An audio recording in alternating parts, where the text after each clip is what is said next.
আসসালামু আলাইকুম রহমতুল্লাহি ওবরাকাতুহু। বন্ধুরা সবাই কেমন আছেন? আশা করি সবাই ভালো আছেন। তো বন্ধুরা, ইউটিউব, ফেসবুক এবং অন্যান্য সোশ্যাল মিডিয়াতে যারা কাজ করেন, পিক্সেল ল্যাবের অ্যাপসটার দরকার হয়ে পড়ে।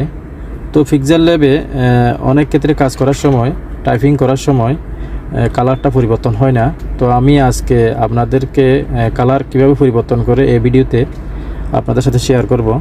তো ভিডিওটা শুরু করার আগে আপনাদের কাছে রিকোয়েস্ট, আমার চ্যানেলটা সাবস্ক্রাইব করে দিবেন এবং পাশে থাকা বেল আইকনটি অন করে রাখবেন, যাতে পরবর্তী নোটিফিকেশনের মাধ্যমে আপনারা এরকম প্রয়োজনীয় ভিডিও পেয়ে যান।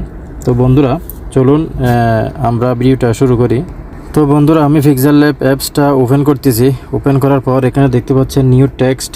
তো আমি নিউ টেক্সটে সাধারণত আমার চ্যানেলের নামটা লিখে আমি ট্রাই করব কালার পরিবর্তন হয় কিনা।